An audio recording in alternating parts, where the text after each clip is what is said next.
What is overview of the blockchain landscape today? And what is the foresight for tomorrow? How can you integrate blockchain into your business? What are the best practical use cases on the market today? We attracted some world-leading experts from blockchain that will address these topics. Also, you will find out about the utilization options of tokenization, implementing digital identity, and about cashless currency.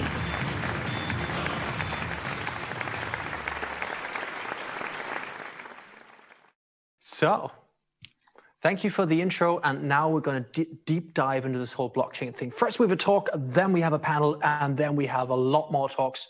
So if at the end of this you don't know everything about blockchain and more, then you weren't listening. Coming up, we have one of the godfathers of blockchain. I know I'm going to get him to smile now, but actually, in my opinion, in my little world, even more importantly than that, he's actually the father of Austrian startups. It was his brainchild to come up with that name, to create that group. So he's one of the people that actually made this possible. I've been investing so much time and very happy to have him here. Besides coming up with AustrianStartups.com many moons ago, he's also become one of the leading experts in anything tokenization, not in Austria, not in Europe, but in the world. Still trying to get you blush. At least I've gotten you to smile. Let's see who he is. Let's roll the intro on Juergen Hoebarth.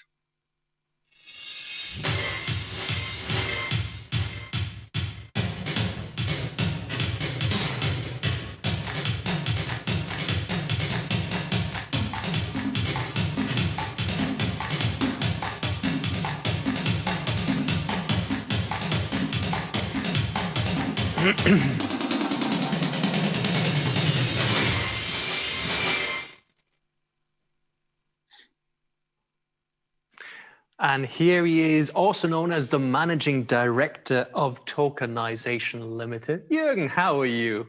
Hi, Daniel. Nice to see you in an environment like this. It's quite good, isn't it? Yes, very interesting how now basically things are moving online. I think that's a great way. They are. Yeah. My friend, the stage is yours. Looking forward to hearing what you have to say. Thank you very much. Okay, I would like to talk today a little bit about the blockchain landscape and give you like a very short, keynote introduction into that topic, because, you know, I'm used to speak normally at blockchain conferences where it's much deeper, but I think in the environment here, you should get a little bit of an idea of what is going on and where we are at the moment and where we have been.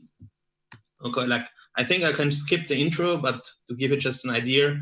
So like I'm in the blockchain space since 2013. And as Daniel mentioned before, like startups were already always a passion for me. So basically I'm always involved in topics which are ahead of the curve.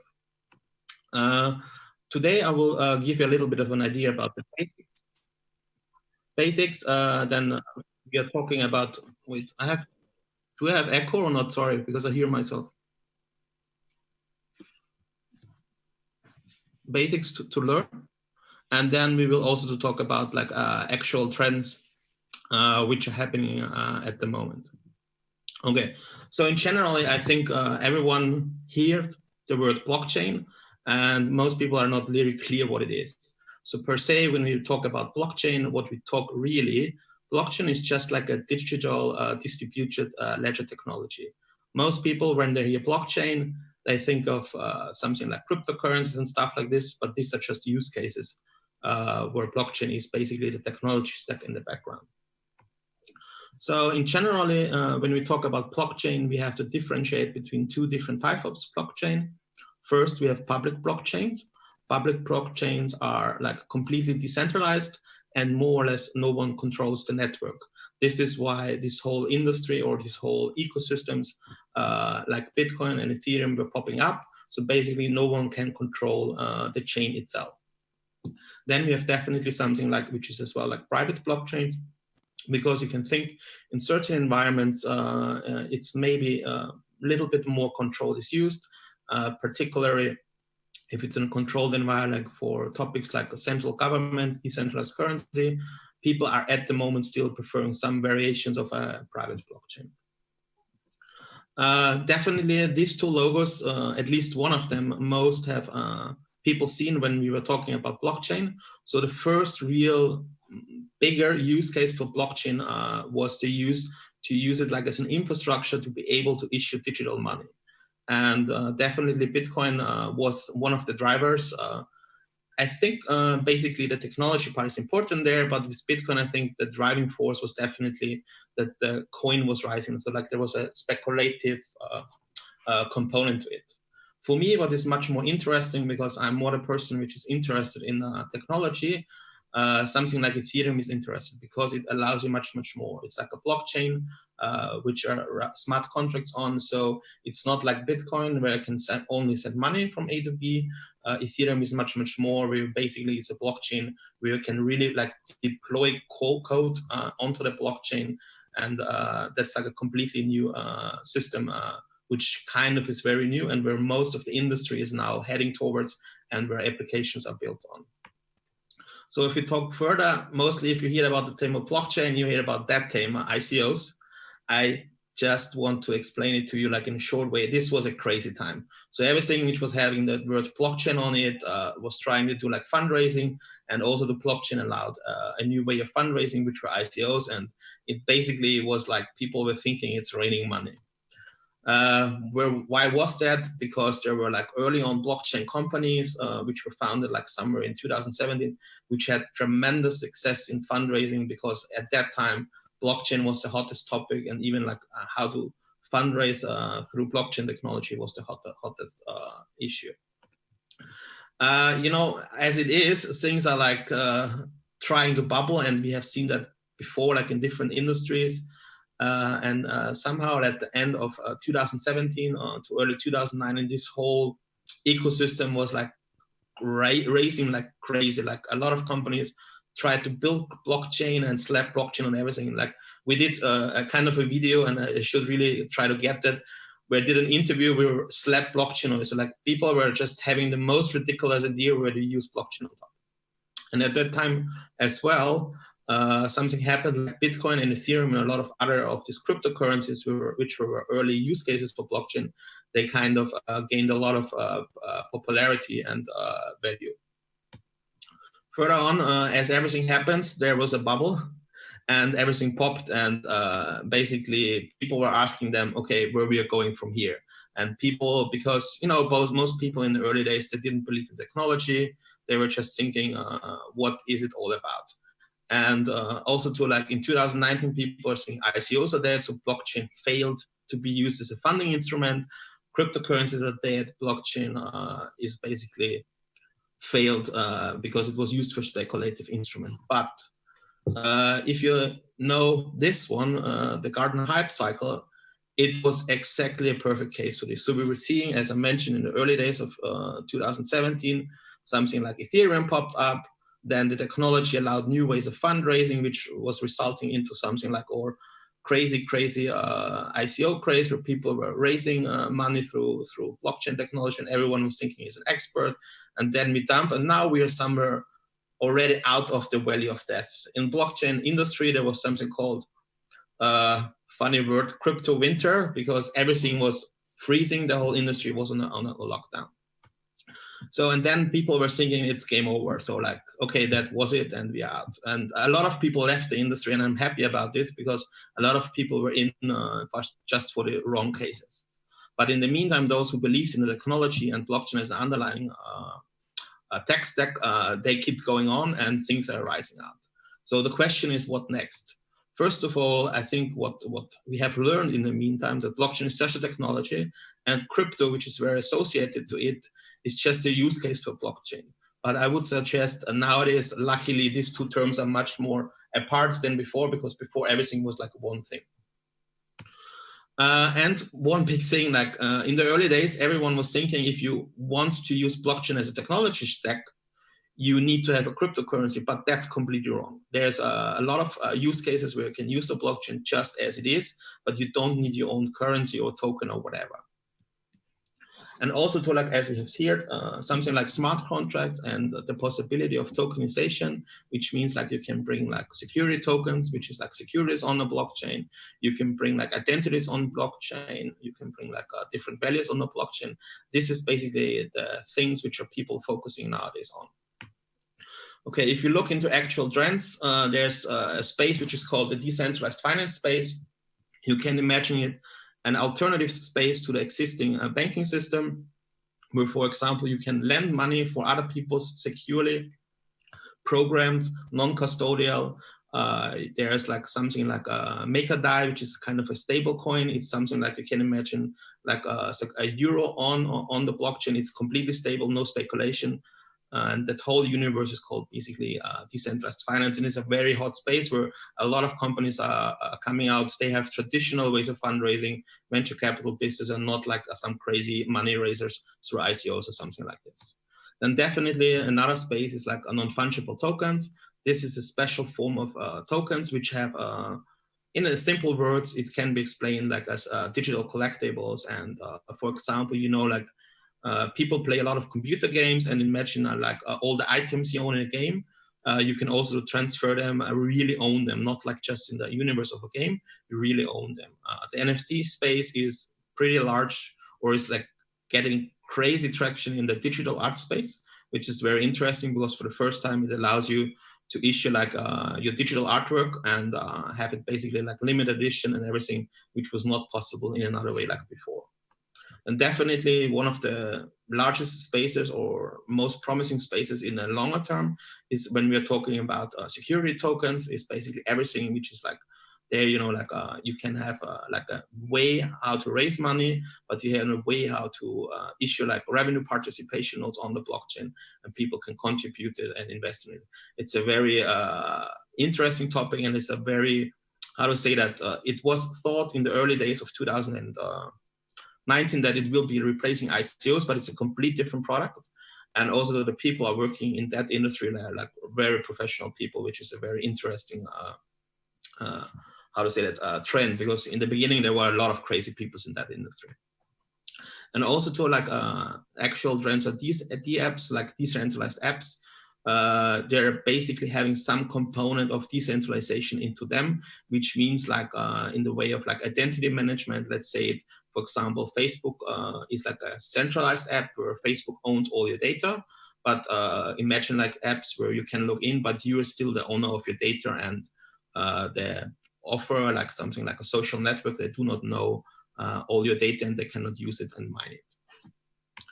Okay, these are kind of the core actual trends which are happening now. There's definitely something which is in the segment of identity management, and also to like trace and track. I think there's later today a nice presentation about the company from Slovenia I know very well, which have a very nice use case for blockchain in the supply chain industry, and then also to like in the gaming industry, the whole thing is like really emerging. Oops.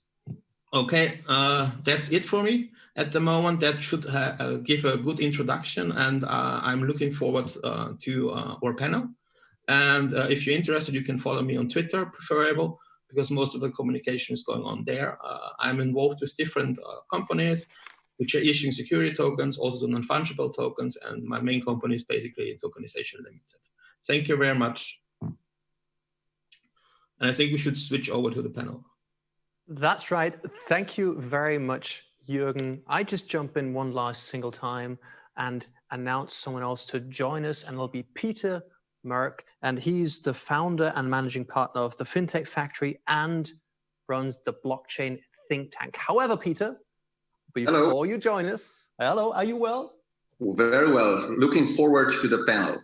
Good man. And there's only one thing between you and your panel and you taking over. Do you know what it is? Video. It's a video. Let's roll the intro. It is time to rethink and to realign. Learn and get inspired. Prepare your questions and enjoy insightful Podim DX panel.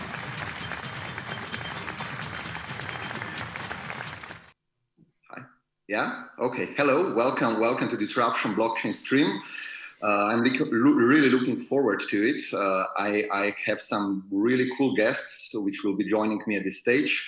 I also didn't know that one of the guests it's a godfather, but maybe now I'm a little bit more nervous. But I'm sure also the other panelists and the experts who will be joining me at the stage has also the status of being a godfather.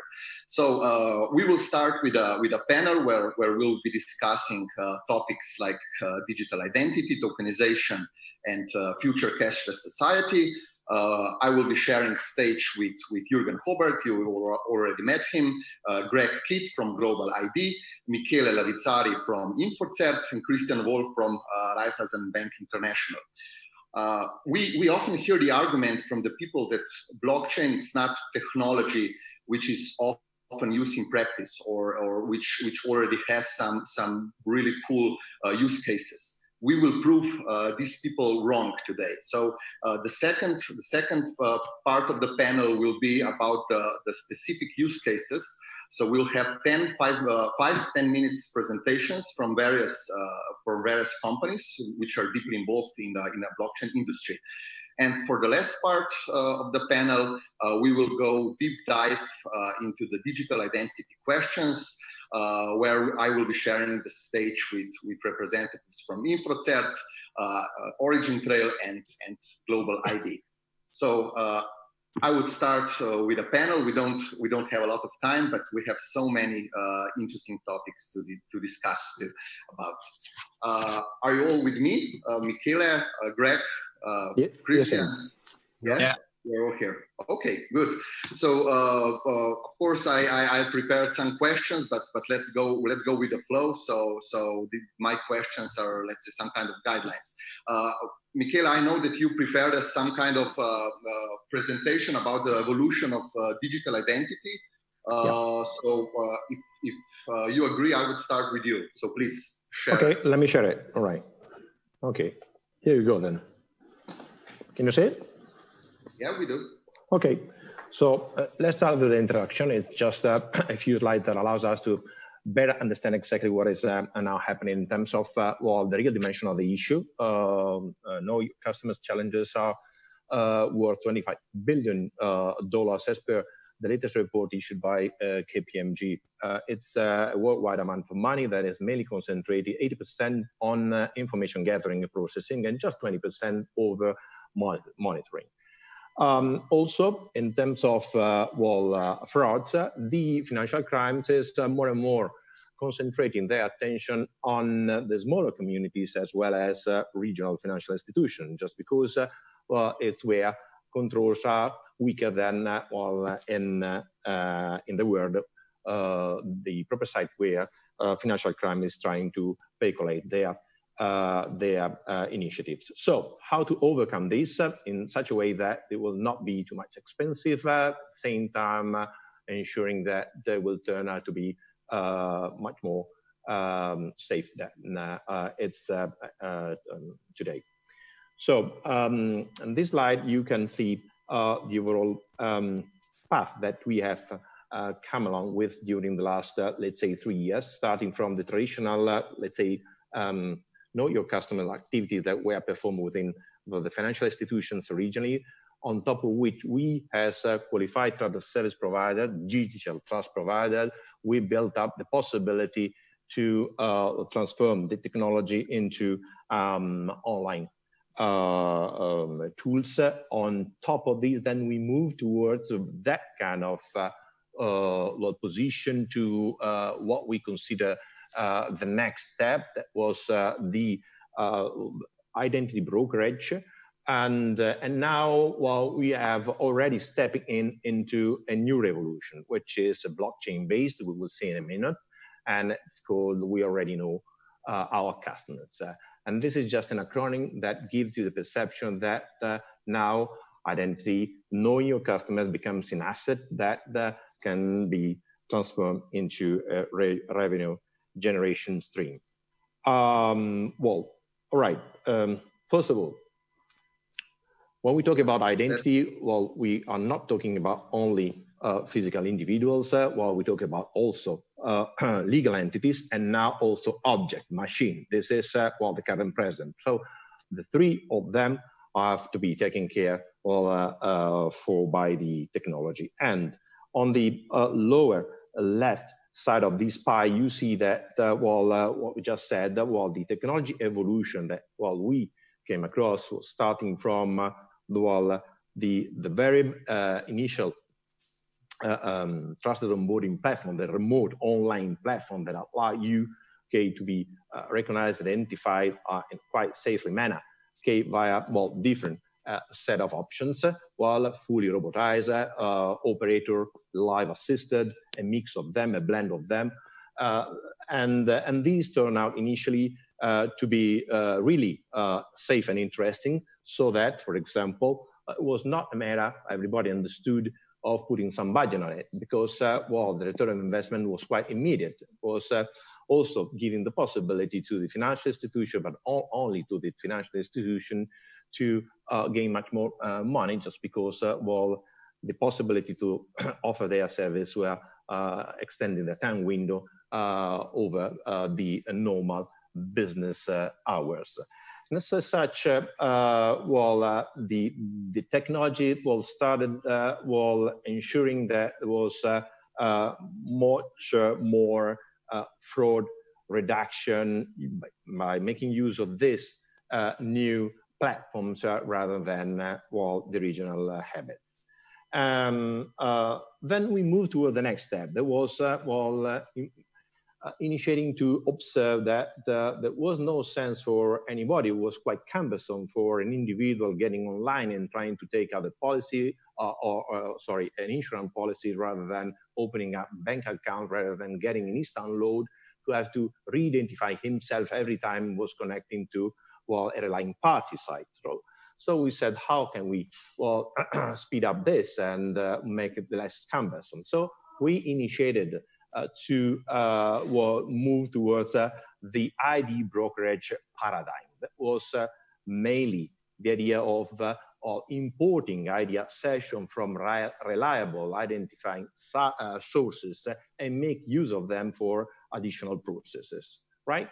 And this is what happened, for example, in the case, this is just a very straightforward example that we implemented in Germany. Yes.com is quite promising for reality, which together with Dreamy are offering some new ideas on the German market. It's just a way of making use of the identity session being generated by some reliable party for doing something else. In this specific example, if, for example, I want to take out an insurance policy, I connect to the insurance policy website, and instead of identifying and having passed through the video identification, the traditional video identification process, I simply connect to my bank account. Once I've been authenticated by the bank account, the banks will export an ID session to the relying party, which is then be used to generate a digital certificate and then to sign the contract.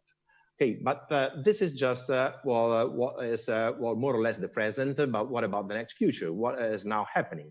And the next future is blockchain-based technology. What we did is putting together three different fundamental elements just to try to offer the market the top level of trust. On one side, we said, okay, we need some ethical principles to be followed.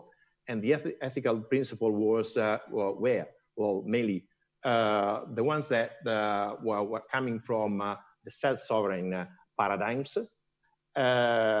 We decided also to implement an overall governance framework that was supposed to work on a public, decentralized hyperledger blockchain technology. And we opted for the sovereign foundation, which is quite interesting part, because although it's public, the network nodes are hosted by highly reliable entities. And then also, we build up the upper levels, right? So we make use of our being, a qualified trusted service provider, the largest qualified trusted service provider in Europe, fully complying with the eIDAS regulatory framework and also the GDPR, obviously, framework to prepare a platform that we called DISMI. DISMI is an acronym that stands for this is me, And we will talk about that in the next following slot, just to better understand how we implemented this in a single service platform. Okay, thank you. Thank you for sharing us. Let's stick with the digital identity. Greg, I was listening to your speech a few hours ago. You mentioned several interesting things. I remember them. Chilling outcomes, creepy Facebook model. I would like to talk a little bit more about this because if you watch the digital identity landscape, we can see that the biggest tech companies, meaning Apple, Facebook, Amazon, are very, very active. So either through acquisitions, either through their white papers, like Facebook secretly mentioned in the white paper for Libra that they are intending to develop decentralized identity. So if we talk about globally accepted digital identity, so are these companies the leaders, or is it possible to get some kind of neutral identity platform like something that your company is offering? So just to be clear, so I'm also a big backer of Sovereign, and some of the other neutral protocols. So let's be clear. There is the concept of neutral self-sovereign identity protocols. And those protocols should cut across any company and any country. And that's the big, for us, the interesting thing about identity and blockchain, and really was with cryptocurrency as well, is if you have a blockchain that really is public, particular companies or countries may choose not to trust it, but the technology is proven to be trustable from an authentication point of view globally and without having to ask permission of any of those parties. So that's a political decision as to whether a particular company or country will allow reliance on those credentials or enforce. And so to us, the most important thing is when you have a credential and you as an individual, do you live in an environment where you get to choose where to use it? Or do companies and countries still get to trump your right and basically make it not credible? And so for us, like the political question is, can you actually force banks or other institutions to accept the digital credential?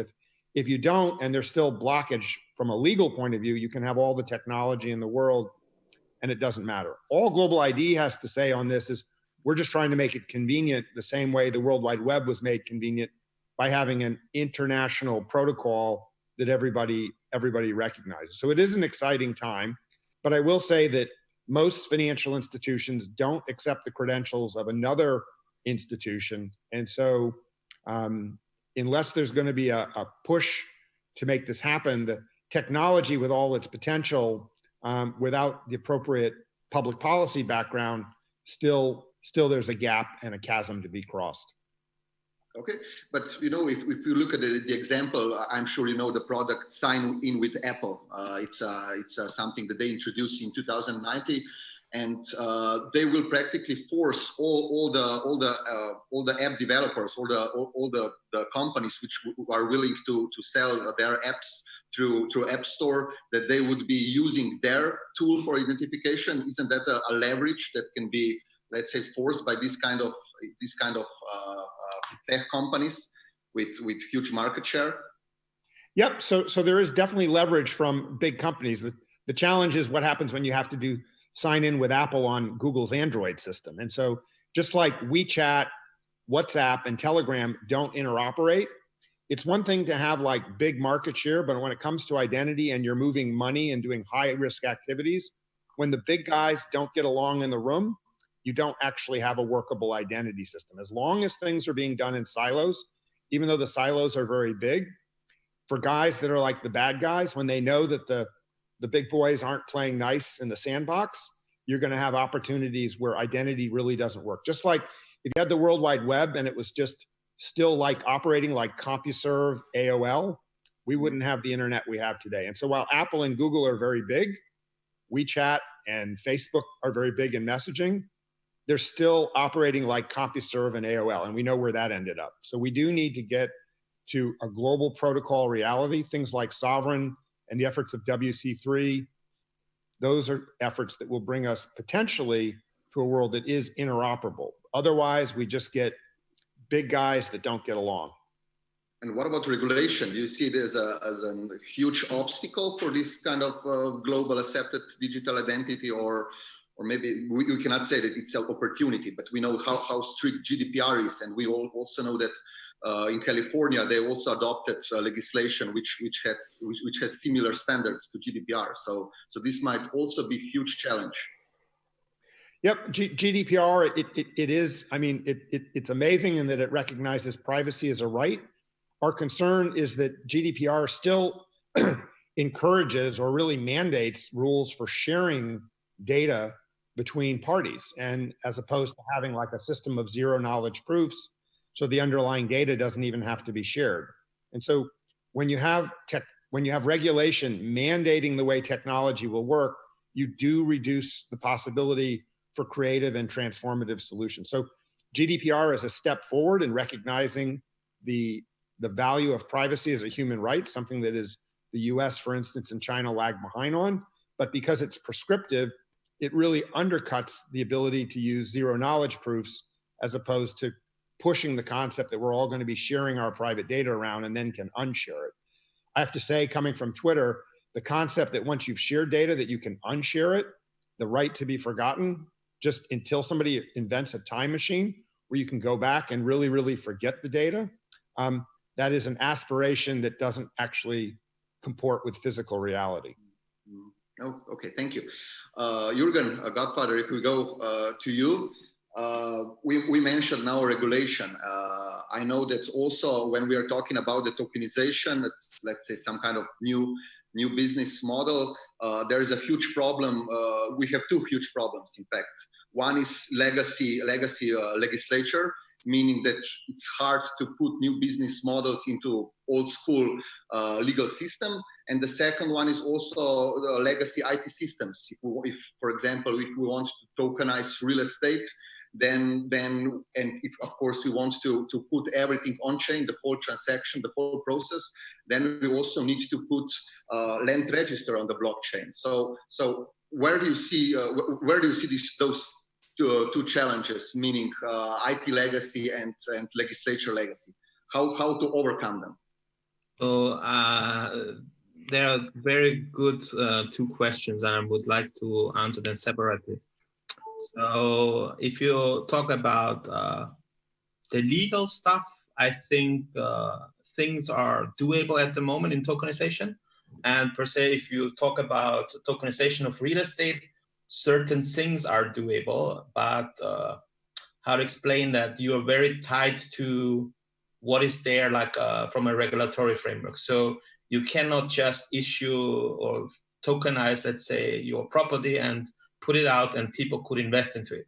So you're still tied to go through it like a complete normal investment proposal or fundraising proposal. I'm basically not against that because I'm finding it should be some form of barrier that not everyone can do it, because we have seen in the past what happens when everyone can just do things. So I think at the moment it's doable in Europe. Definitely it needs some loopholes. You know, like, for example, later on we have like Manta as well. They will present and they find a way how to do it. And it's doable, but not the perfect way. For me, like coming from an industry where, you know, on one side you have like something like non-fungible tokens, where it's completely unregulated, and then on the other side you have something like security tokens where it's regulated. It's very interesting to see. I think what's the negative impact on it is, as you say, legacy. I think there is no demand at the moment to change, because old things are still working as they're supposed to work. You know what I mean? So people are like, just because you can do it doesn't mean that's why everyone is doing it. And I think like legislation is definitely a barrier, and I would like to see that they are opening up more. But in one way, you know, financial regulators don't want to open, and I like this idea very clear. So like identity management, I think we need to start first to solve identity, and then we can solve how to bring other chains, things seemingly on the blockchain. Because what we see at the moment is like identity management is a fragmented carpet. Tokenization of assets is a fragmented carpet. So there's still a lot of work to do. And legacy-wise, as you say, people are used to systems, how they work, and they answer themselves, why should it be better? Only answer at the moment is, does it cost less than what we do now? But that's a very bad argument for myself, what I'm finding. No, but it's very risky to go into this kind of transaction. Maybe you should comment. Why do you find it risky? For example, like you can. I just wanted to mention you the recent problem with Telegram case, so that they collected more than $1 billion US, I don't know, $1.6 billion US, and they were forced to give the money back to all the US investors. So, and that was two weeks ago. So, you know, like the setup which Telegram did was never like proper done. You know, like it's like this. Sorry for saying it now. You're setting up a security token in Barbados, which is doable, or somewhere else, and then you're trying to sell it in Europe. It still means if you want to sell it in Europe, it's security, and you need to apply to European laws how securities are sold there. So, you know, you cannot, like what Telegram was doing, was basically, how to explain that, they're collecting money in an ICO kind of fashion way, and did basically not respond to anything at all, and didn't do their homework basically. Yeah. And for example, now what you really can do is like, they're like, how to explain it? Like it's, you know, the idea was I have one country where I'm issuing my security token, and it would be able to invest from each country, and it would apply globally. The world doesn't work like this. You know, there's like conflict of interest. But let's say this way, if you have a broker-dealer license in Europe, like in Germany, you can use that broker-dealer license for all the other countries as well through passporting. So things are possible in the European Union. Then looking into markets in Asia, you know, if you have a security which is on offering in Europe, you can also offer that in a very straightforward way on the Asian market, let's say in Singapore or in Hong Kong or in Korea. You just need to go there to the regulator and explain to them again what you're doing. So the idea of tokenization, that everything will be cheaper and I don't need all this regulation, is not reality now. And I would like to see that this is getting better. But I think it will get better, definitely. I'm sure the tokenization of the assets will be accelerated once those public registered will be also put on blockchain. So far, I'm only aware of Sweden, that they put their land register on the blockchain. So now in Sweden, you can transfer the title on real estate with smart contracts. Are you aware of some other countries doing the same, like moving companies registers to? You know, to be honest, most countries are still going digital. Mm. And so the question is, are they leapfrogging? And I think it sounds really crazy. Like in developing countries, sometimes they are just more advanced because they don't have a system in place. Like it is here, like Europe is like, you know, like in Europe is like, for example, everything is like here since a long time. Like I think like in Austria, for example, very good example, everything is there, no one wants to change it, there's no urge for it. People are talking about digitalization, about you know, government stuff since years all over Europe and globally. And you were seeing it like in Estonia, a small country, they're saying, okay, we just leapfrog that thing and we allow it to do it online. Like registering a company online is only doable in certain countries globally. And one of the first one was Estonia, for example. You see what I mean? Large countries are like large companies that have legacy, they don't want to give up. Cool. Okay, thank you for now. Christian, are you with us? Yes. I don't see. Oh, hi. So you are coming from banking sector, let's say rigid banking sector. That's also my origin. At the beginning, we saw a presentation from Juergen, and one of the last slides was mentioned DeFi, decentralized finance. So, do you believe that in the near future, fully decentralized institution with, let's say, electronic money institution or a banking license can exist? Is this something that's maybe in 10, 20 years time horizon we'll be witnessing, fully decentralized, fully automated entity with a banking license? I just said depends on how you define future. I believe that we will develop towards such a state, but I do not believe that, at least for the foreseeable future, it will be completely decentralized. I think parts of our processes, parts of our products and setup can be decentralized, and I really believe that there is a huge potential in, for instance, efficiency gains, but also for completely new business models. I want to link my statement to what we just heard from our colleagues here is I completely agree that we are talking about the technologies that will enable something that is currently completely unthought of and sometimes also not thought for. Meaning we struggle and we spend a lot of effort into digitizing more or less our current setup. And of course, we actively look beyond what's there. But for the moment, completely decentralized, I do not believe. There will be always a need to some extent for intermediaries, but it will work this way. Okay, we got one question from the public. I know that you are working on a stablecoin project. Yes. Meaning that this is also related, of course, to tokenization. So tokenization of money. We know that 3-4 weeks ago, Chinese government announced their pilot project with Digital Yuan.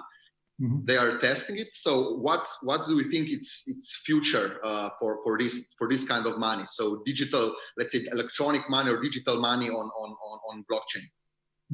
Thanks for mentioning that. I will have another few minutes afterwards where I will present actually our case. We teamed up here with a Polish fintech called Bilon, and I will give you some insights in what is our rationale behind that. In general, when it comes to your question, I frankly believe that when it comes to tokenizing cash, which is very much close to the core of a banking business, actually, that there is a huge potential, be it for additional use cases, but especially on the efficiency side. And this is the rationale that lies behind our approach in this RBI coin case. What we currently see is that, as the colleagues mentioned, initiatives struggle to get it along. So we know what Libra was doing or planning to do. We've seen similar stuff on for instance, JP Morgan that we took as an example for our initiative. But for the moment, I believe that even though there is a lot of effort put into thinking about that, it's yet to be proven to be set up and to be running. Maybe I just quickly want to lose one statement as we were initially talking about the identification case. What I believe is so important or interesting in the Libra case is that actually, you know that the Calibra wallet requires that all users are actually identified and by government issued IDs. And if you take the huge customer base of Facebook actually, and through the backdoor of this wallet, Facebook is actually, from my point of view, really making a big move to dominate the market for providing digital identities. I think Libra is one thing, and the KYC and the identity case behind that is another thing. Of course. Thank you for sharing us. We have 7 more minutes and 1 more question from the audience. Greg, I would go with you. So we know that when talking or when discussing digital identity, we need to talk about the balance between user experience and the data security. So the question from the public is, if possible, to tell in the percentage how much blockchain technology reduces the cyber risk, let's say in a financial industry. So it's one of the reasons why using blockchain technology at all to make a bulletproof solution. Well, so blockchain and just public-private key cryptography, it is pretty tough for the average user to use it. So like I'm friendly with the blockchain.com folks. There are 35 million people using it, but out of the whole population. We tend to believe that there's going to be an underlying custodian use of blockchain for currency, but the next layer up will have more traditional methods of authentication and authorization, essentially things like side chains that will make it more familiar to people that are used to like everyday usage of assets. We don't see that as a problem or an issue. So I think that it is a tremendous method for, it's transformational for custody at the underlying level.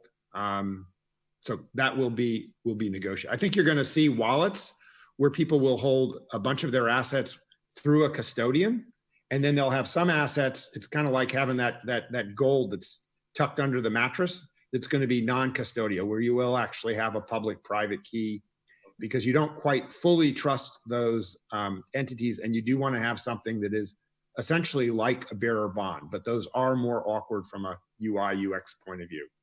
It'll depend on people's individual appetite, how much they want to have that's in that raw form versus relying on a traditional custodian. But are you a little bit more afraid of let's say, quantum computers or deepfakes based on machine learning? We know that blockchain is all about the encryption and also consequently digital identity. So now Google introduced a few months ago quantum computer. We all know we are a little bit afraid of these deepfakes because they are getting really, really good. Is this a threat to digital identity to have a bulletproof solution or not? Well, it's a threat, but it's also an opportunity. My most recent investment is in a company that's working on creating extensions to the public-private key cryptography to make it quantum resistant without slowing down the blockchains. So it is spy versus spy. It's always a war of technologies, but I feel confident that the folks are, well, at least that I'm working with, are onto that problem and are viewing it as an opportunity. And so I do think that blockchains will be defensible even against quantum computing, because there are quantum computing extensions to how to actually make the blockchains more efficient and secure. But it is, it's a fair fight. But you believe in quantum resistant blockchain? I believe in quantum resistant blockchain because I've got those investment theses on my desk right now. Okay. And I bought several domains related to quantum resistant DLT and so on. So I also believe in it. Maybe this will prove as a good investment. Okay, thank you, everybody for now. I would like to jump to the second part of the panel. We will all meet later during the next two stages. So as I mentioned in the beginning, the second part of blockchain panel will be about specific use cases from the practice. We'll be able to listen to 5 different representatives from different companies from various industries, and they all will be showing to us what exactly they are doing and how their blockchain solution really works in practice. So we will begin with Slovenian OriginTrail. Žiga, are you already with us? Hello. Žiga is with us. Yeah. So to everybody on this second part, I will be very strict. You have 10.5 minutes. Okay. So now the video will start, and then we start with the second part. Okay.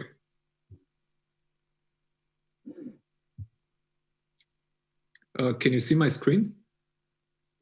Yeah. You can. Perfect. Great. Just let me know when I can start. Please do. All right. Perfect. Hello, everyone. My name is Žiga Drev. I am one of the co-founders of Trace Labs. We're also building an open source protocol called OriginTrail. And today I'm going to be talking more about specific use case of blockchain for supply chains. Just to circle quickly about, okay, all right. Just a few words about the team that has been building supply chain solutions using blockchain. So we have initially started working on the supply chain use cases already back in 2011. So effectively, this project started off out of college, and our main mission back then was to improve sustainability of supply chains. And of course, we did not use blockchain back then, but what we wanted to do was basically to stitch together information in supply chains and give consumers a better picture of whether products are authentic or not. So sustainability was one of our main angles here. So sustainability is key with what we do. And what we believe is that sustainable supply chains are only possible if we allow all organizations, so big or small, to benefit from trusted data exchanges. So this is very important from us.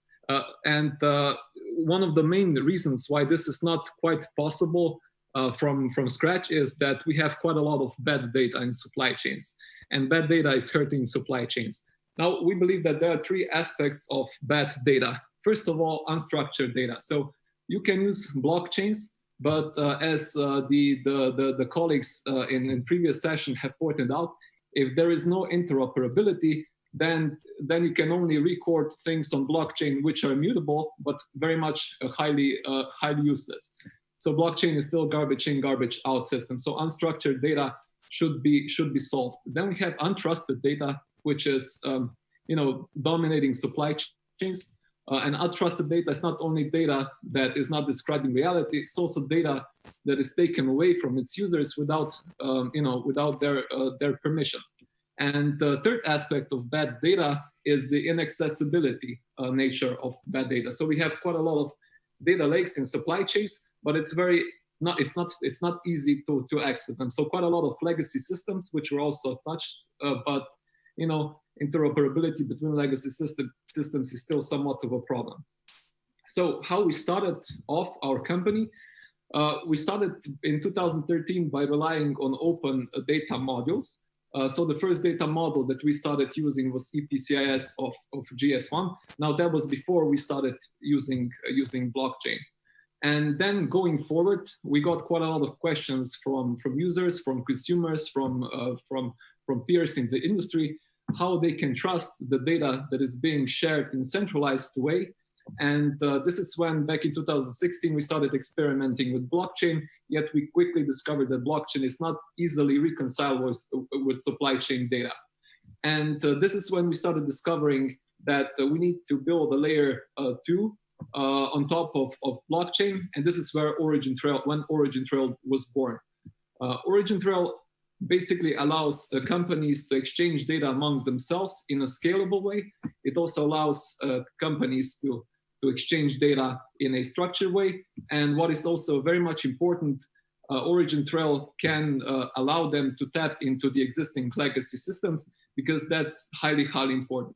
And nowadays we work with British Standards Institution to ensure that, for example, certification is being verified, and also with Oracle, with which we also tap into the existing legacy system and into existing business applications.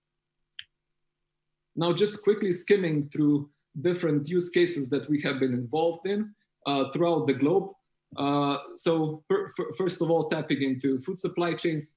In food supply chains, it is very crucial that we have companies' systems talking amongst themselves for several purposes.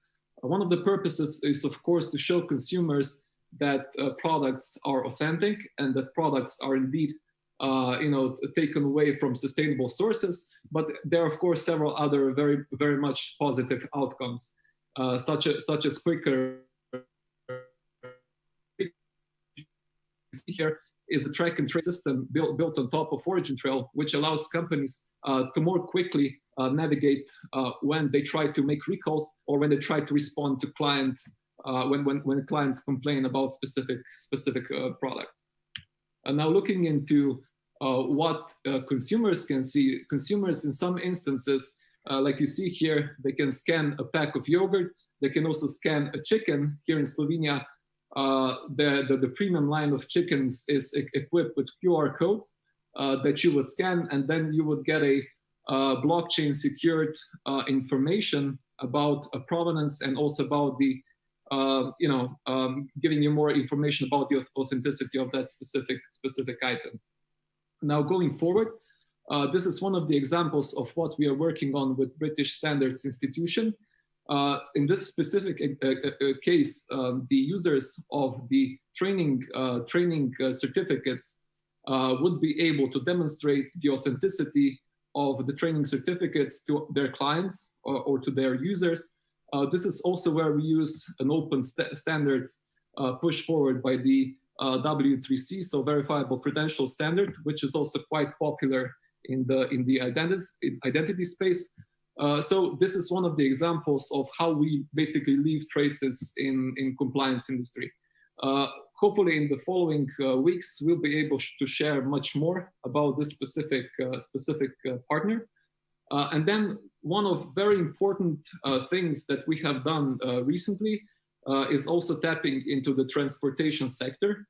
Namely, we work with Swiss Federal Railways, and in their specific case, we are tracking steel and other parts that go into their railway system. Now, the main purpose here, of course, is to ensure safety of passengers. And of course, it all boils down to the history of products that were then built into the existing railway system. Now, this is a very short run through of what we are doing at OriginTrail. We are always open in pursuit of additional partnerships. What is also important to point out is that we are hiring. So if anyone would like to get in touch with the matter of our work, you're more than welcome to come to our website and potentially apply for one of the open spots. Thank you very much. Žiga, thank you. Very good presentation. We are so proud that that OriginTrail is part of Slovenian blockchain ecosystem. Okay, so let's continue with the second one. Alexander Rapatz from Black Manta Capital. Alexander, are you with us? I'm here. Hello. Yeah. Okay. So let's wait for the introductory video, and then you start sharing your presentation. Okay.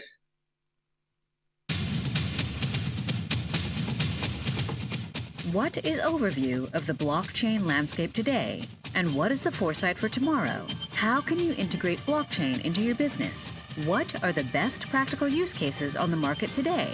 We attracted some world-leading experts from blockchain that will address these topics. Also, you will find out about the utilization options of tokenization, implementing digital identity, and about cashless currency.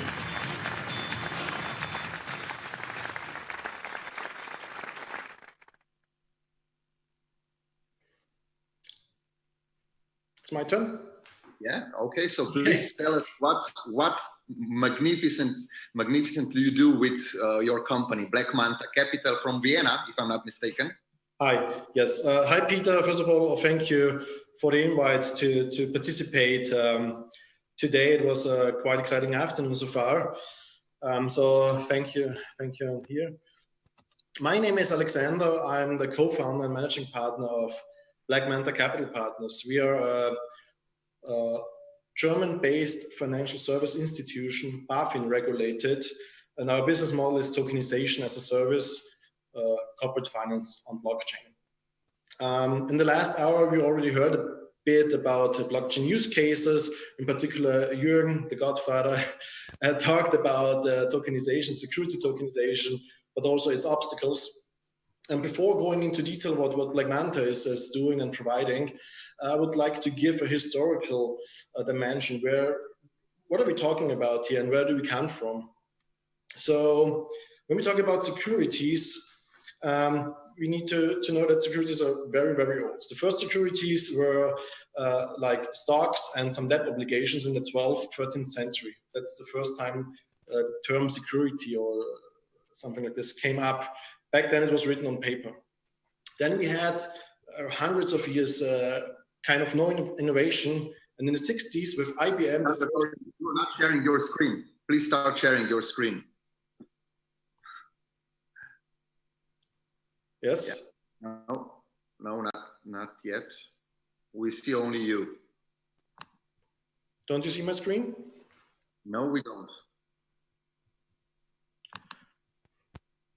Yeah, now now we do. Now we do. Okay, please continue. My bad. Yeah. Okay. Where was it? Yeah. So we had the first securities stocks and similar back in the 12th century. Then in the 60s, the first big innovation came. This was IBM computing. So first time securities were digitalized. 30 years later, with the internet, suddenly your securities were tradable worldwide, 24/7. And the whole communication information flow changed. And now, roughly 30 years later, again, with the blockchain, we have the next new big innovation in the financial sector, making it possible to transport these rights and obligations representing token in a new way, in a more transparent way. We thought at Black Manta that 2019 will be the year of the STO, because exchanges all over the world, and governments like Malta said, yeah, blockchain island and what they will do. So we thought, okay, tokenization will come out very strong 2019. It didn't. But what we saw in the last 1 and 2 years was a professionalization of market players, of traditional market players, issuers, investors, and regulators, most importantly. And now a new era of custody, private banks, exchanges begins. Everyone looks into the topic. Everyone tries to build something on blockchain. So the trend is pretty clear, and also the Commission states that crypto assets are one of the major applications of blockchain in finance, and the global market is expected to explode.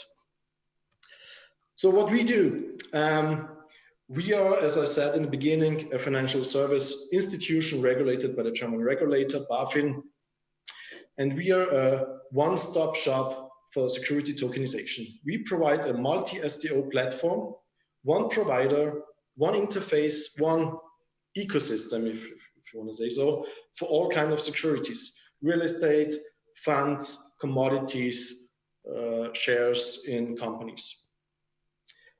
For our clients are our issuers, or the issuers are our clients.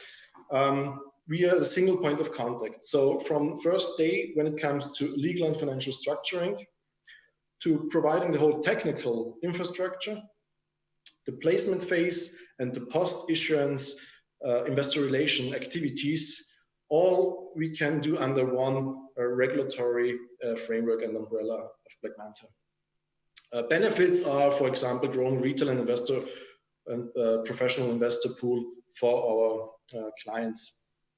The last year, we focused on growing our partner and distribution network. So we have cooperations with a US-based dealer broker, but also in Asia, we have some cooperations. So the aim is to provide kind of a global regulated platform for securities and blockchain. This is a kind of structure how it is today. So we are actually a Luxembourg company. Main operations are out of Berlin, Germany, where we also regulated. In Vienna, where I'm currently am, we have a consulting entity for all blockchain-related, non-regulated businesses. And since a few weeks, we have in Dublin a business development company and also a tech licensing, sub-licensing company for our solution. Tokenization as a service is a trademark of ours. It was more a marketing gag back then, but it's, yeah. So what are the use cases in our current portfolio? And also in our future, hopefully future portfolio. So currently we have, for example, a real estate STO live in Berlin, a 2 million residential real estate, actually a 12 million residential real estate, whereas 2 million are tokenized. So investors can participate in the value growth of this real estate. This is a small one. We also are currently in a structuring phase of bigger runs in real estate. Soon we're working on we are working on some tokenized funds in the agriculture industry, real estate, entertainment industry. So we will announce soon some new projects. And for sure, we have tech companies to be tokenized. One will be announced in a few days. It's also a very well-known blockchain-related company, which will do an STO with us. These are some different types of security tokens, and I don't want to go into detail, but what I want to say with this slide is that we don't have one solution for our clients. We build customized token offerings for every client needs, because every client has a different legal structure, has other financial needs, and we are very flexible. Is it a debt token? Is it an equity instrument? Is it a mezzanine instrument? We can build together with the client any kind of security token for its needs. This is our team. My co-founder Christian is German. We started this company 2 years ago. We onboarded Martin and Brian. Martin last year, Brian recently, both banking professionals. And the interesting thing is, for us at least, and when we look at our competition, we are a non-tech team. We are all out coming off the capital market industry. Martin was a board member of an Austrian bank. Brian is also a banking professional back then in Hong Kong. So we're coming out of the capital market industry, and I think that's the important thing. Tech is a commodity, a very important one, but in the end, it's the commodity. It's the transportation medium of rights and obligations when it comes to tokenization. But you need the experience of the traditional market, as Juergen said, we probably won't need that much from a regulatory, don't need to change that much from a regulatory perspective, because we have these rules and regulations already in place. We just have now a new medium to transport them. Yes, that is in a nutshell what we do. These are my contact details, our contact details. Visit our homepage, ask any question, shoot me an email. We're always there and happy to discuss. Thank you very much. I have a few questions for you. First of all, if Telegram would be conducting their ICO or whatever they did through your platform, would they still be forced to give money back to all the US investors or not? Would you be able to provide them fully legally compliant transaction? So I don't know now, I'm not aware of the legal structure of the ICO of Telegram, actually, but actually that's what we are responsible for, is the compliant, that the transaction is compliant. So we look, are there any legal, what is to do on the legal side? So we talk to the regulators. All our offerings have an ISIN, so an International Security Identification Number. They are listed somewhere. Yeah. So probably we won't do ICOs. What about, we saw that you are tokenizing various kinds of assets. Do you also tokenize people? Because I was approached a few months ago by a group of German entrepreneurs, and they want to start some kind of project where they would be tokenizing celebrities and athletes and so on. It's a little bit funny, but why not?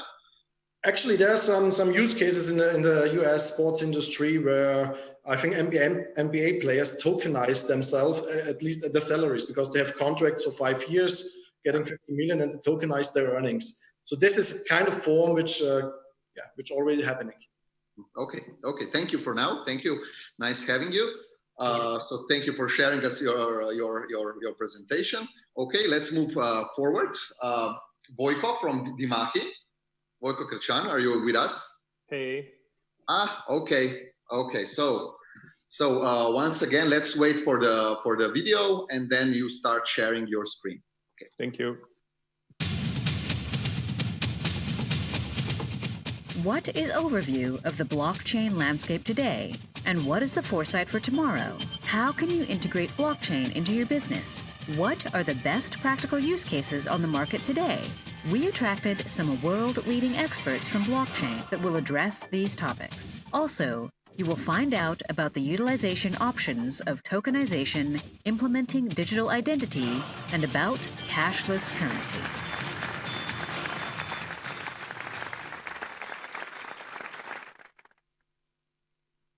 Okay, Vojko, I think you can start. The floor is yours. Thank you. You see my presentation? We do. All right. Thank you, Peter. Thank you, everybody. Great to be here with you. My name is Vojko Kerčan, as Peter said, and Managing Director of Dhimahi. And today I'm going to give a short presentation about our on-chain loyalty solution and how we help Decathlon leverage blockchain technology to basically reinvent their loyalty program. We'll go very quickly through the presentation. We're going to take a couple of minutes on the overview, who we are, what we do, and why are we using blockchain for loyalty with Decathlon. I'll show you a couple of solution features that we have in place currently, like wallet and marketplace.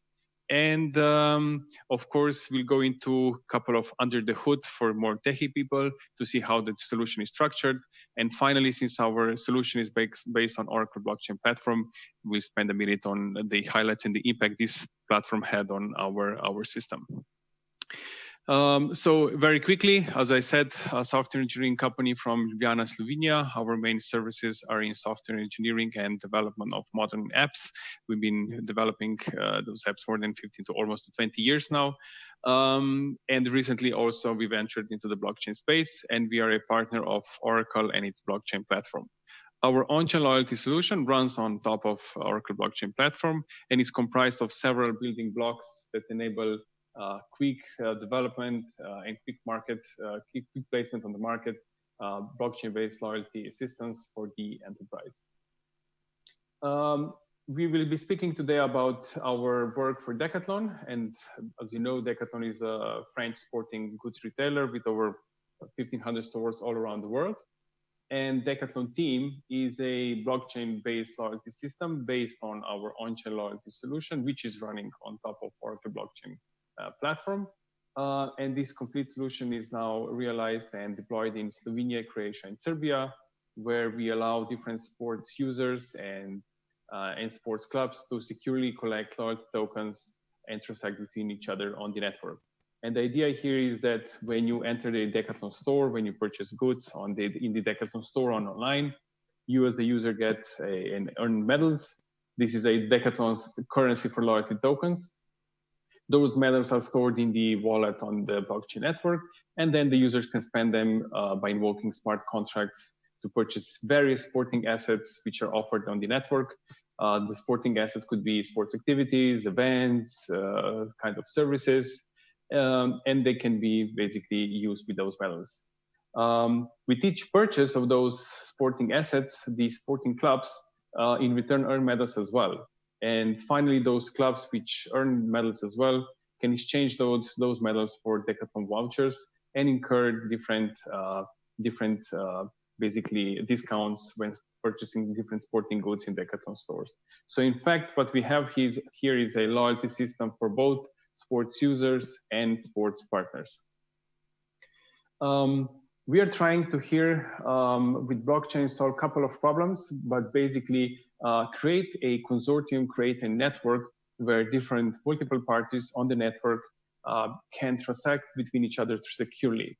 And further to that, what we want to create is like a sporting platform, not only of the Decathlon countries and Decathlon partners, but also different partners around the sporting space to create, as I said, a consortium of like-minded partners where users can redeem their loyalty tokens within the blockchain network.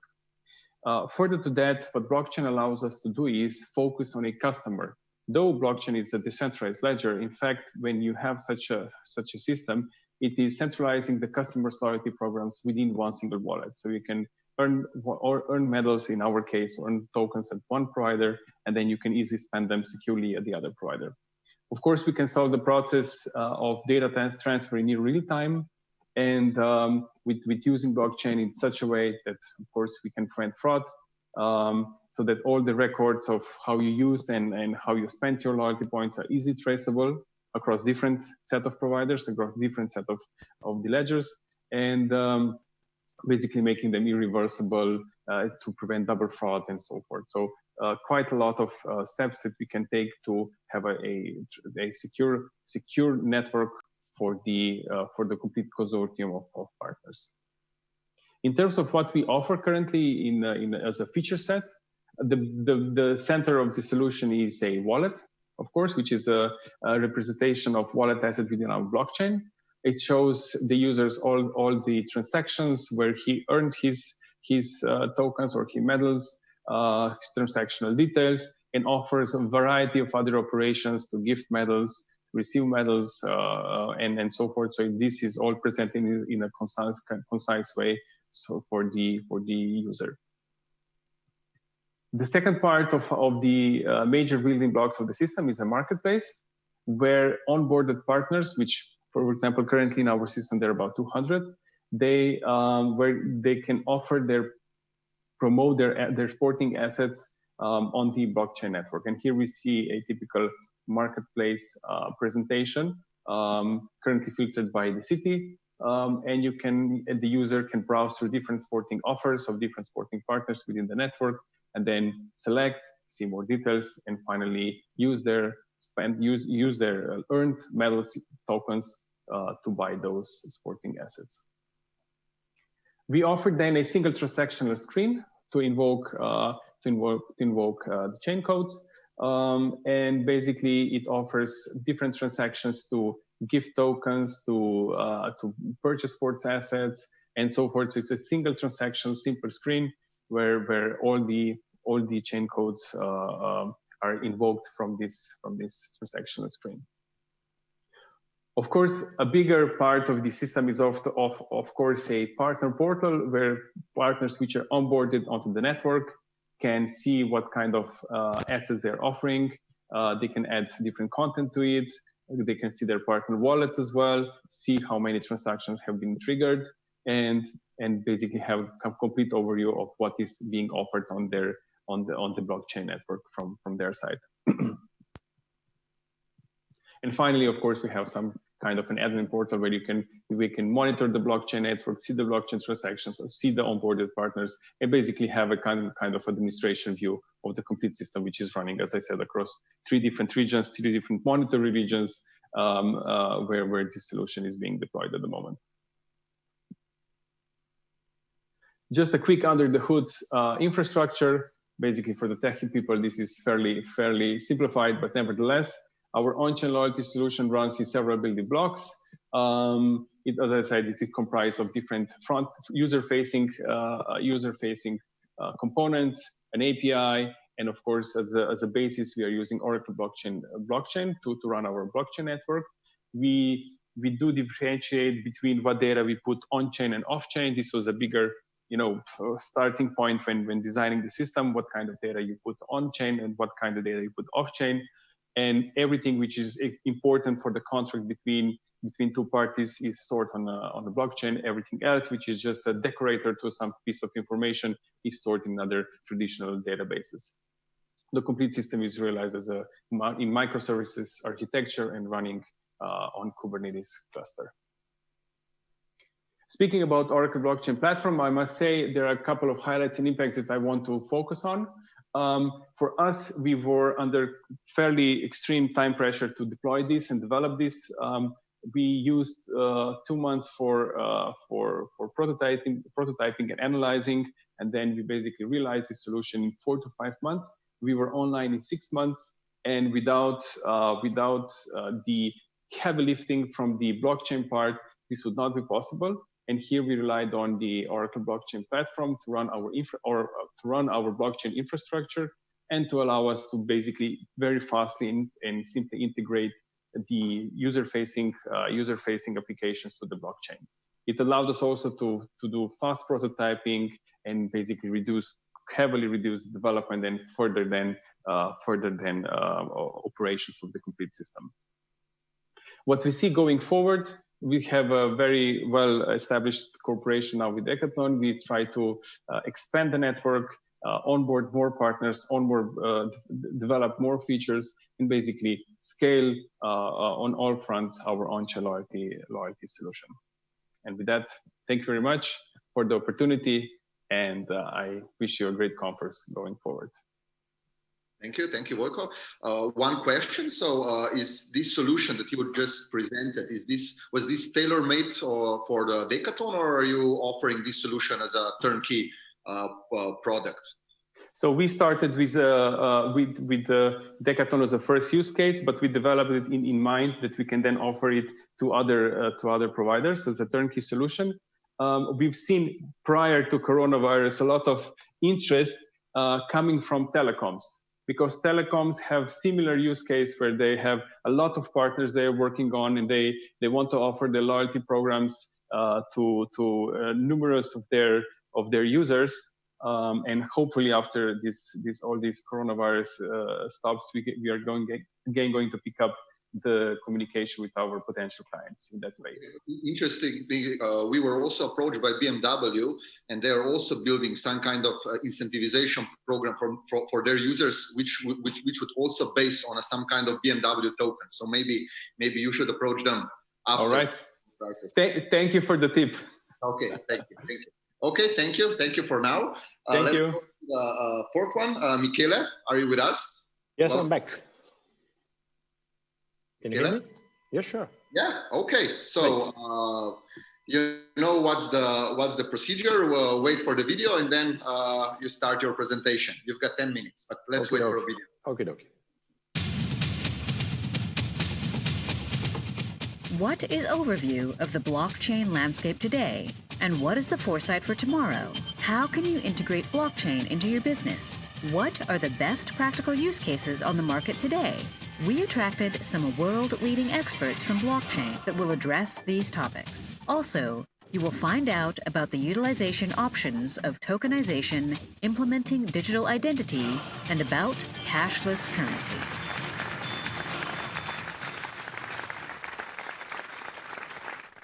Okay, let's start. Okay, let's start with the video introduction. I hope it works fine. Yeah, we see your screen.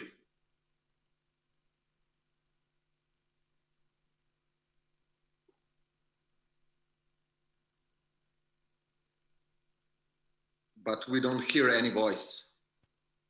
Oh, I'm really sorry about that.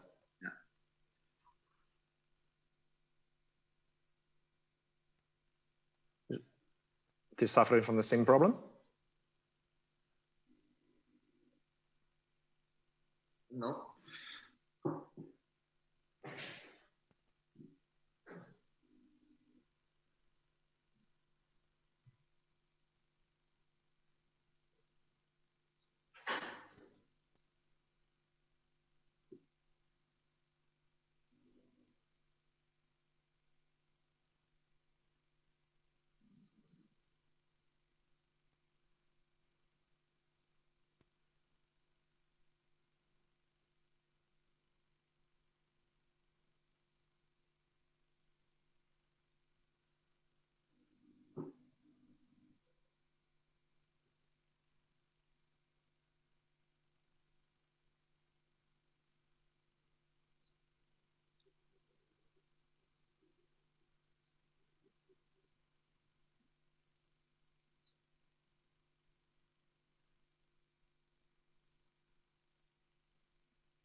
Okay, hope you got the, well, did it work or not? We got the message. Okay, you got the message anyway. Okay, well, just as a summary, let's see this slide that says what this means, and remind you that anyway, well, it's a platform that is a combination leveraging both on one side sovereign principle, the sovereign governance framework together with all our being a qualified trust service provider, so fully compliant with the eIDAS regulatory framework. The fundamental principle is that in a way or another, well, each individual has been given a wallet. It means that on the network, there's no data that is being transmitted or let's say archived. This is what overcomes whatever kind of hassle we may have with GDPR, because again, personal data are stored within the wallet, the individual wallet. So, and the wallet is owned by the individual. So the owner is the individual. We can issue via the platform 3 different levels of assurance of credentials. So you can start with self-attested credential, which is level 0. Normally, well, you enter your email address and your mobile number, and then you receive PIN code and then the normal check email just to confirm that the address is correct. And then you go through the level of options. Number 1, get into the number 2, which is the higher levels of digital trust, okay? And allow us to also issue a qualified digital certificate for signing the top level trust transaction. So how it works? Well, mainly is according to the sovereign governance framework. Well, we have 3 main actors playing on the ground. The individual, who is the owner of the wallet, the personal data. Then we have issuer. Issuer may be a university, maybe a hospital, maybe a national registry, or anyway, as well, these sources where the individual has to get to just to get the confirmation of the validity of the attributes of his wallet he wanted to certify as part of its level of assurance request. And then we have a third party, which is the verifier. The verifier is normally the one who is interested in entering into a certain level of business transaction with the owner, right? And this is the 3 main elements which the overall platform is based on. Let's go through the onboarding process, how it works. Normally, there's a registration phase where you send the verification code. As you said, you start having your mobile number being certified via an OTP, and then also the same happens to you with the email. Once you have done it, you get level 0 credentials on your wallet. If you want to move to the next one, you need to take a selfie. You need to take a photo from the back of your identity card, and then the artificial intelligence algorithm perform face matching between your photograph and what has been collected as a selfie. And if everything goes okay, you can get level the upper level of assurance credential. It's number 1, and then again, you can get up to the next level with tighter elements of verification. This is mainly how it works. What we have implemented, we just brought 2 very, let's say, fashionable example, in the sense that we know that all are behaving in the more or less post-COVID emergency period. So as such, we launched this new product that has been already implemented on field. We call it Health Checker.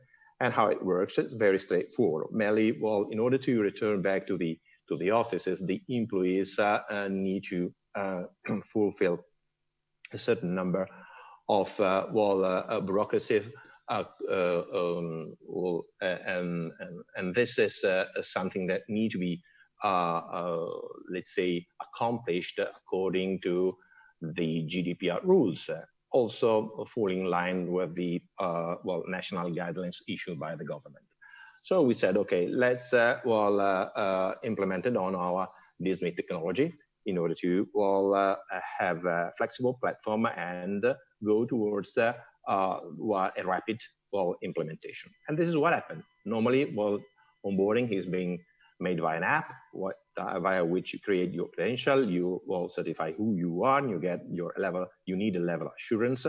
Then once you get your office, and perhaps you find out the corner where you have to, every day you find a temperature detector, you have you have to watch your hands, and you also have to wear your individual protection devices. At that corner, you find out the QR code via the QR code, you enter your your app, and in that app you can confirm that your temperature is okay. You can enter the office, okay? And this is 100%, we'll say, respecting the GDPR, with no possibility to transmit your temperature measurements over to the HR department. It's totally privacy guaranteed. Okay, so once the statement has been done, well, obviously it's been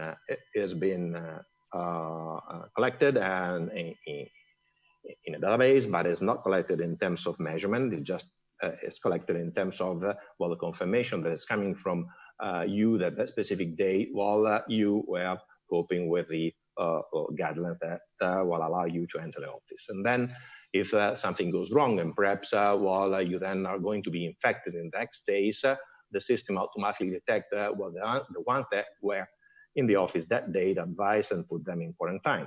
So this is mainly how it works. There's plenty of other additional elements that has been added to the app, but just for the sake of this discussion, due to the fact that we have, we're running short of time, this is the essence of the application that we will build up. Easy, straightforward, open to external user as well. For example, a supplier, external supplier that is going to the office.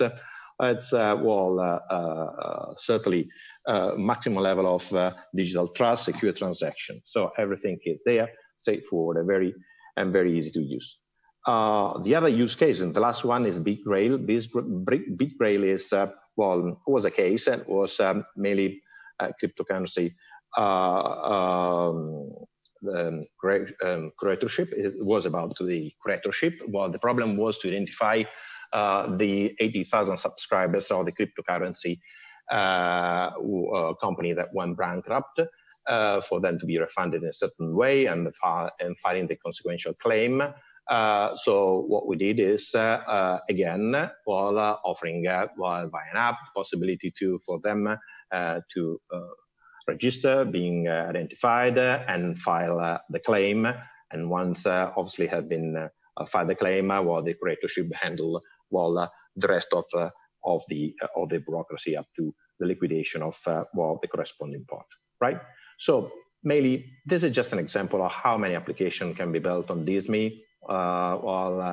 We will see in the next lot how it works much more technically.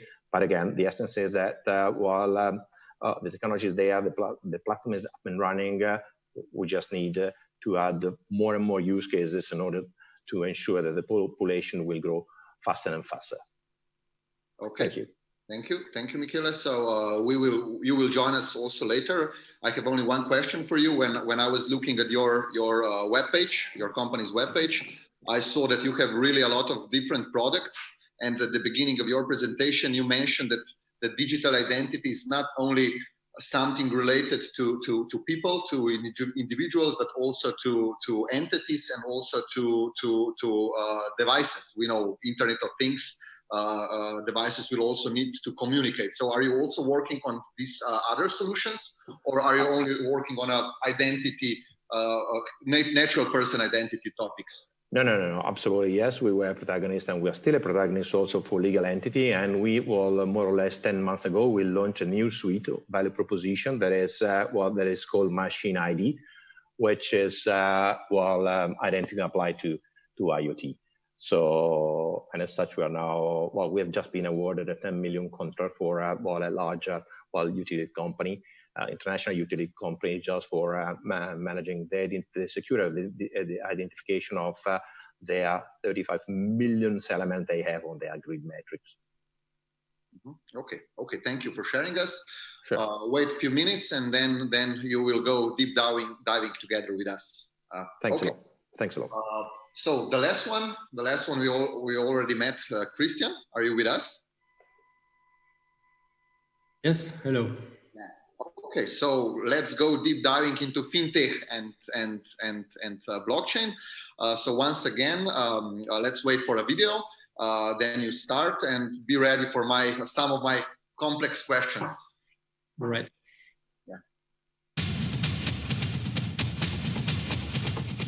What is overview of the blockchain landscape today, And what is the foresight for tomorrow? How can you integrate blockchain into your business? What are the best practical use cases on the market today? We attracted some world-leading experts from blockchain that will address these topics. Also, you will find out about the utilization options of tokenization, implementing digital identity, and about cashless currency.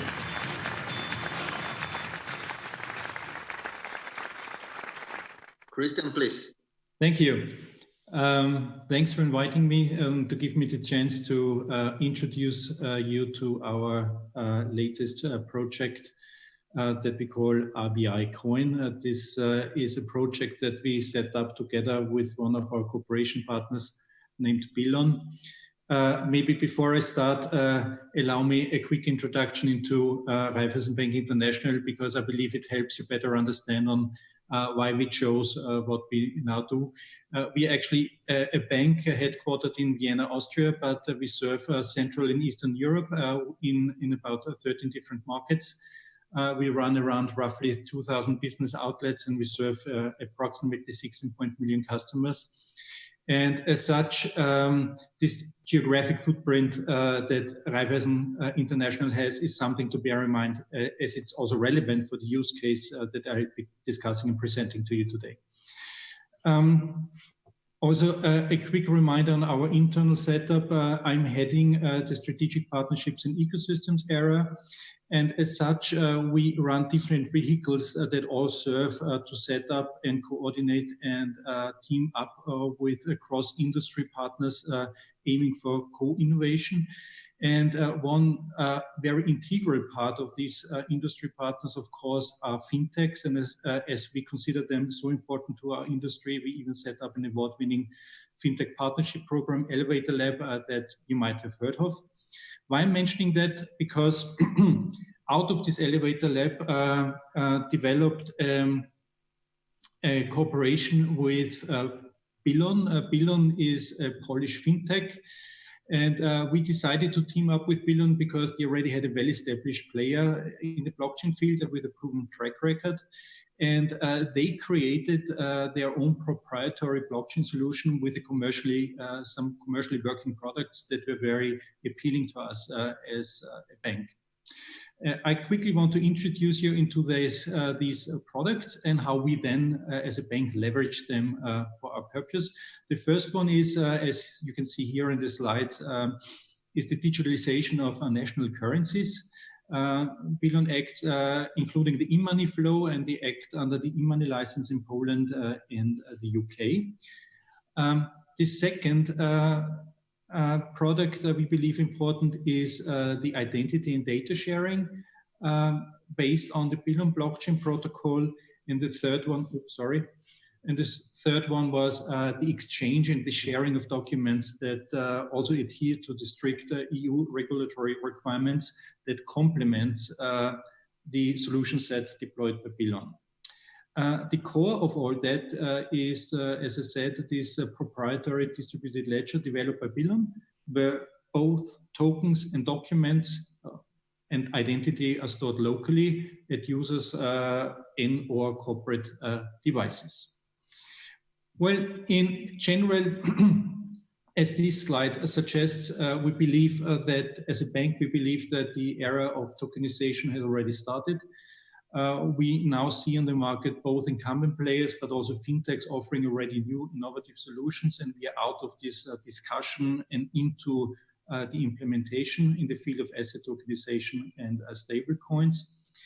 And we also see that the adoption of market incumbents of these technologies, together with kind of an increased regulatory clarity and general awareness, has quite nicely driven the maturity in these fields. For us, as I already mentioned on the panel briefly, a big inspiration actually was the project run by JP Morgan called the JP Morgan Coin, which is or was a stablecoin initiative by the JP Morgan Bank that was targeting at the facilitation of payments between institutional clients and the bank itself. Actually backed up by the fact that if we look out into the world, we found data by the World Economic Forum stating that by, that's the belief of this research, 2027, roughly around 10% of global GDP is expected to be digitized through tokenization. We believed as a bank, well, this is a wake-up call. We want to move into that, and we want to build some solution on our own. This was the case this was more or less the base case to develop our tokenization platform that we now internal working title RBI coin. So we decided to get some practical hands-on experience with the concept of tokenization in general, and we started our journey with the asset class that we as a bank felt most comfortable with. And as you can imagine, this asset class is money. So together with Billon, we created the so-called RBI coin, which is simply a representation of the euro in form of these coins. So more precisely, this is nothing else but a stable coin with its value directly linked and backed up by the euro. So meaning that one RBI coin is exactly equal to €1 at any point of time. And in addition to that, considering that the fact of the concept of tokenization was totally new for us, we also wanted to start testing it in a rather safe environment. So we started with a scope of RBI coin to be used for payments between our network banks. So these are our subsidiary banks across the Central Eastern Europe and Austria. So this, for the moment, is really an internal stable coin, but with the potential for further use cases. How does it actually work? The infographic here already illustrates the three necessary or integral steps. So there are three components of the solution, that is issuance, transfer, and redemption. And in detail, this means that, for instance, in the first step, the client who would like to use the RBI coins would send a euro deposit to a client reserve account, which is directly held with us. This reserve account is connected to a minting node on the Billon protocol, and this protocol identifies the incoming transactions in euros. It mints an equivalent in RBI coins on top of the protocol, which are then sent to the specific client. So as to make this example a little bit more clear, let's imagine the client wants to obtain 100,000 RBI coins. So the client in the first step will send a deposit of 100,000 euros to the client reserve account with us. The minting node then would identify the incoming transaction. The amount of 100,000 euros would be translated into 100,000 RBI coins. What it is important to mention here is that for the moment, and while we stick to the plan now, it's that the money in the reserve account is kept with RBI and is and will not be used for any other activities by the bank. So this means that at any given point in time, the amount on the account equals the amount of RBI coins in circulation. Second step is once the institutional or corporate clients have obtained these RBI coins, they are then able to conduct payments using the RBI coins with all the other institutional clients or corporates within the ecosystem. And equally, as a third step, they can then redeem them at any point of time back into euros. So if a client would want to redeem euros, it's more or less the same way as I explained in creating the coins, but just the opposite way. They would simply send the RBI coin to an account. These tokens will be burned, meaning removed from the circulation, and the euros would then be automatically transferred to the bank account of the client.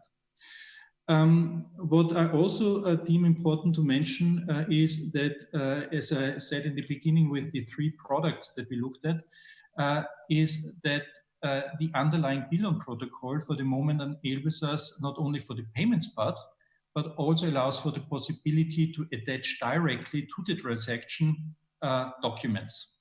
So for instance, if a client would want to send an invoice along with the payment, he would be able to do so using this protocol. And it's not necessary anymore to use an email for sending the invoice separately. And naturally, this is a big efficiency case also for us. It allows us for reducing manual work in the especially reconciliation phase of payments and invoices.